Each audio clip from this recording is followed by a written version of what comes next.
Accio.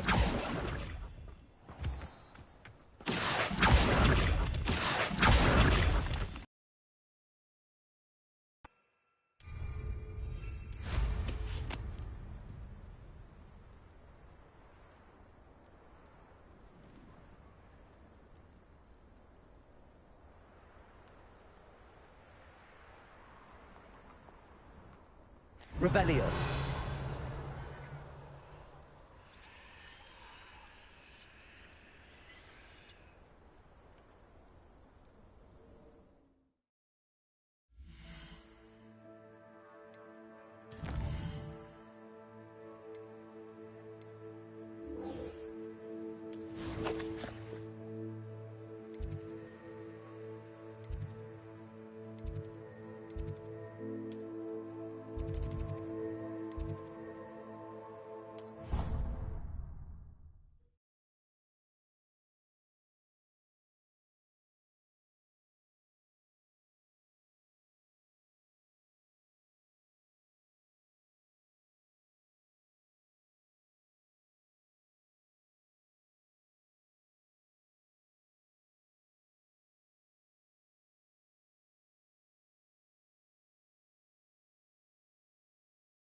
And your reading is the dragon. That's exciting, I suppose. Perhaps you're due for an adventure.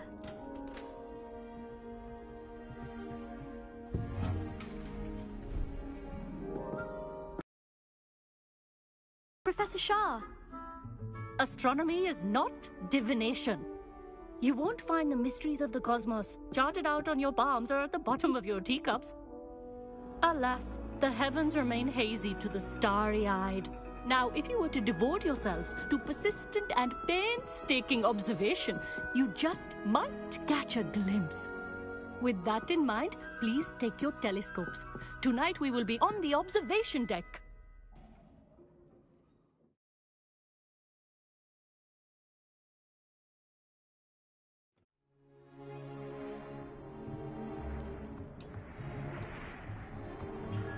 Still don't have your own?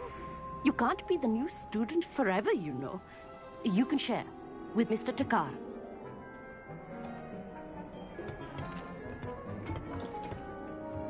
Here, I can adjust that for you. No, bring it into focus on your own.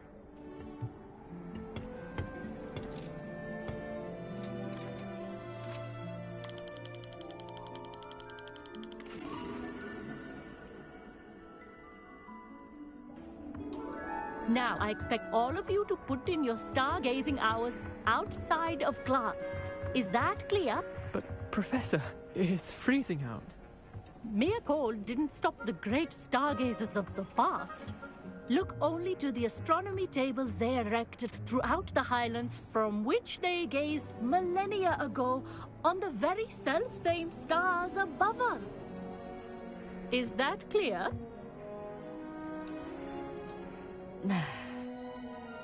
Dismissed.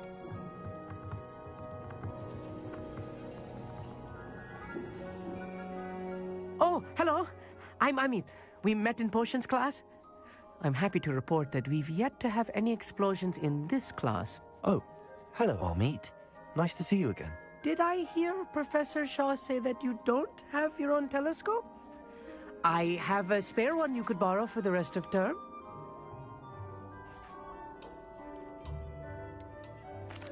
I can't do that, Amit. You might need it. No, really, you can. And I won't. It's my old one. I finally got my hands on the new Celestia Contemplar. You've heard of it, I assume? I mean, of course you have. It's only the pinnacle of all personal stargazing implements. But my old model's not too shabby either. Goblin-cut glass, first-rate optical enchantments. Hate to think such a fine instrument is just collecting dust. Well, thank you, Amit. Think nothing of it. Anyway, the telescope's in the storage room right underneath us. You can't miss it. I have some, reading to finish on the lower deck. Come find me there afterwards, and bring the telescope. There's something I want to talk to you about.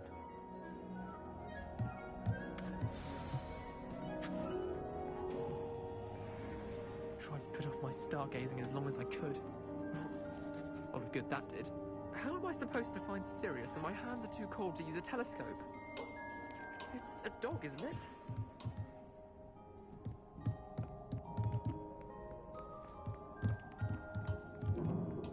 Professor Shah's just about as cold and distant as the bloody stars she wants us to chart. Ugh, not how I wanted to spend my evening. Not sure what you can learn from these astronomy tables that you can't learn from a cup of tea leaves. Amit thinks he knows everything. Even told me he can speak gobbledygook. Sounded like gibberish to me. I had heard about these odd stone tables out in the Highlands. Perhaps that's what Professor Shah was talking about. The constellations are beautiful. Not sure they're worth dying of a cold for, but they are beautiful.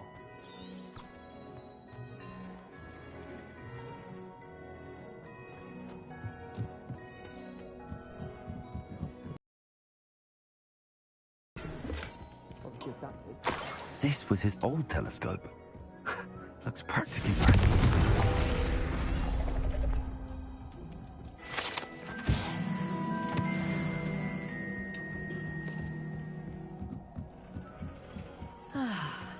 A pristine night for... Professor Shah, I'm interested in learning more about astronomy. It is increasingly rare to find a student who seeks after things celestial, of their own accord. But if you truly desire to chart the courses of the cosmos, you must rid your mind of the terrestrial babble of others. We ourselves are not unlike blank star charts, you know? Empty canvases waiting to be inscribed with all that the universe has to offer. Do you understand?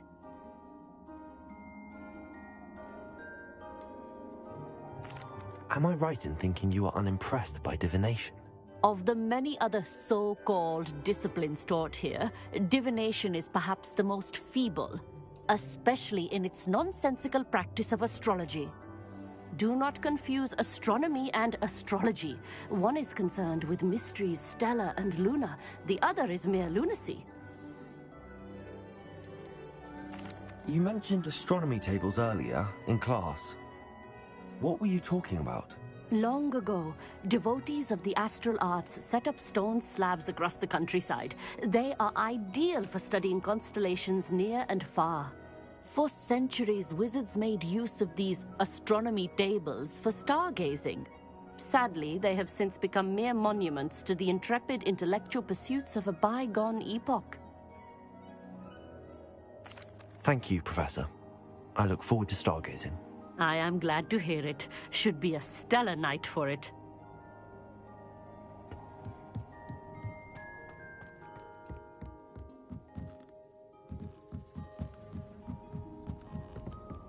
The perfect night for... Oh, hello. I have the telescope. It's nicer than I'd expected. I would not offer a prospective stargazer a third-rate lunoscope. But there is, something else. Yes, what is it? You remember those astronomy tables Shaw was going on about? It just so happens I've been reading up on them a little myself.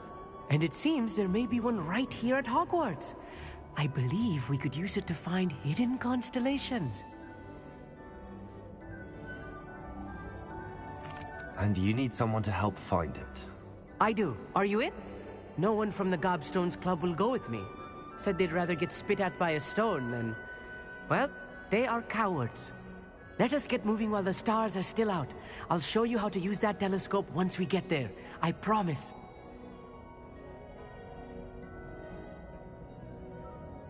No need to convince me. Let's get going. Brilliant. You won't regret it. Shall we?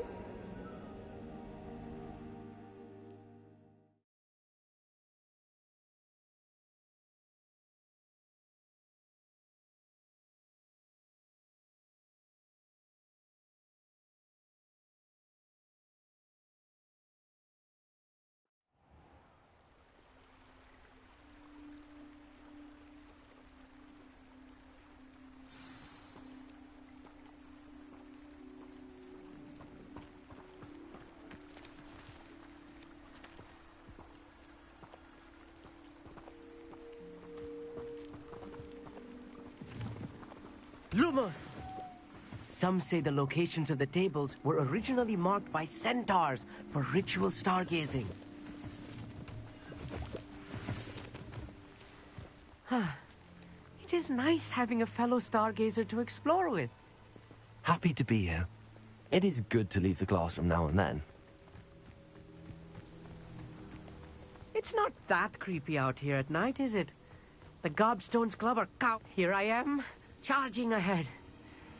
Why don't you lead the way? If you're sure. Lumos!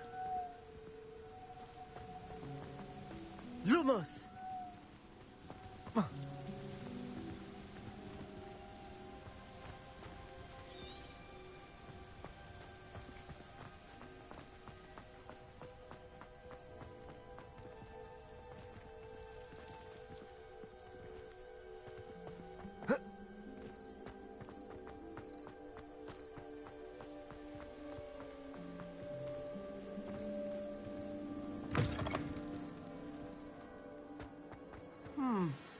A little foreboding. A few cobwebs and some dust. Nothing to be concerned about. Oh, of course. It's just not as tidy as I expected. Flipendo! Confringo! Lumos! Lumos!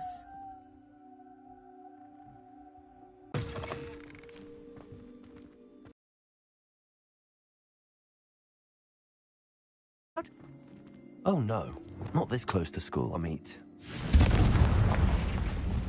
Lumos! Lumos!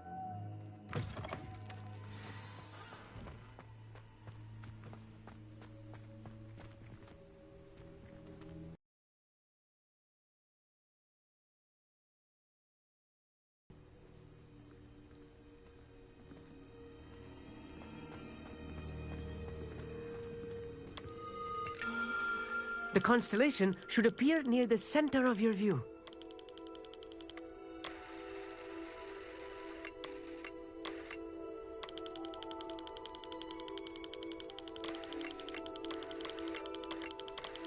As soon as you've lined up the telescope, we will be able to fill out our star chart.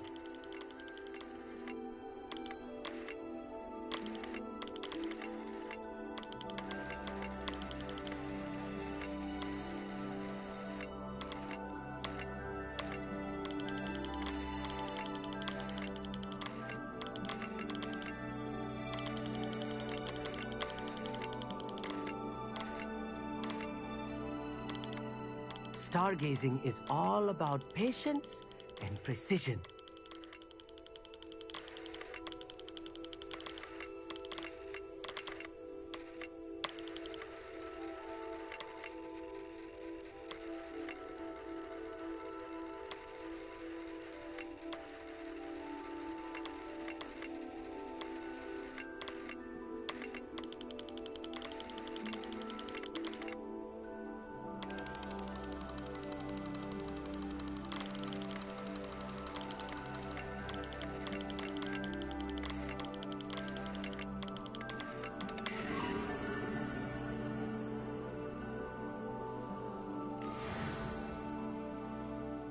was right about the tables.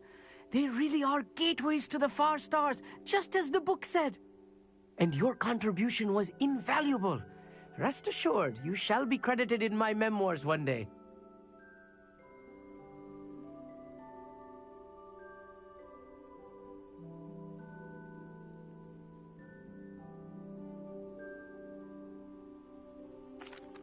Thank you, Amit. I look forward to reading them.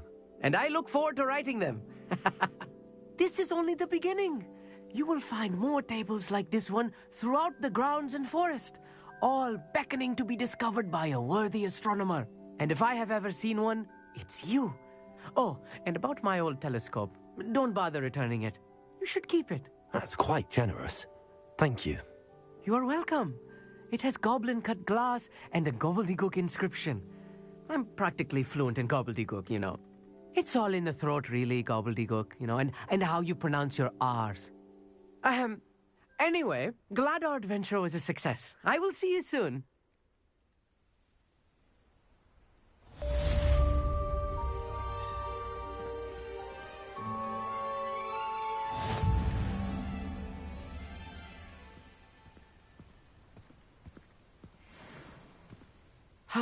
Never do get tired of seeing the astronomy tower at night. What a...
I have learned of a wizard who is being harassed by Harlow.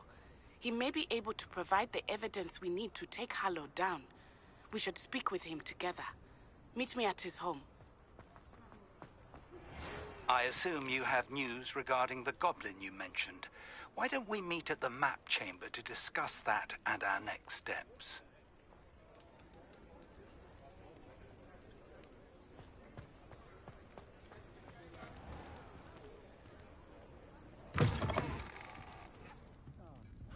Glad you came. Oh, please tell me you have an answer for me about the butterflies. Hello, Miss Willardsey. Well, what happened? Did you find them? They led me into the forest and revealed a treasure. Oh, how lovely! I'm glad you were rewarded for your efforts.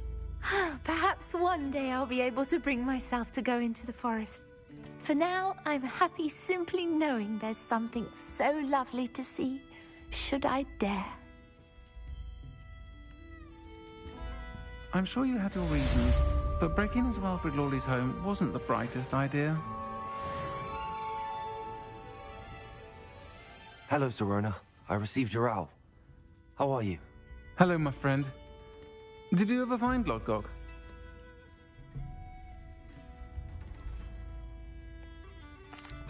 I did, thank you. We had a good conversation. He sends you his best. Glad to hear it. I shan't ask for details of your little chat, and I'll refrain from telling you to be careful yet again. But I hope you will be, whatever your plans. Of course.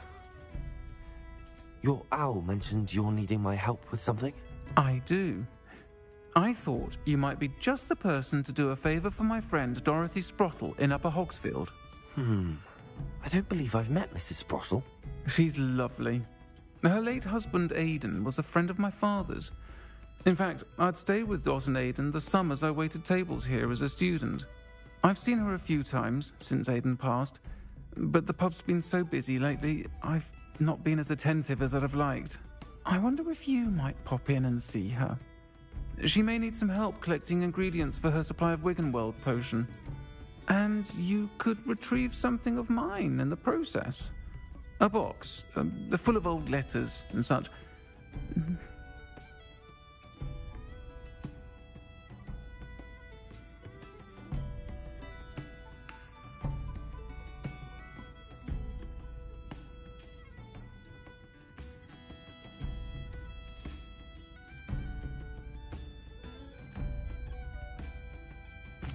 Why does Mrs. Sprottle keep a supply of Wiggenweld potion on hand? Dot's a skilled potioneer. She's been supplying travelling vendors with Wiggenweld potion. An ordinary precaution that has, unfortunately, become a necessity, what with Ranrock's loyalists disrupting the trade routes. Why did Mr. and Mrs. Sprottle have your box of letters after all this time? It's one of a few that I had when I was young.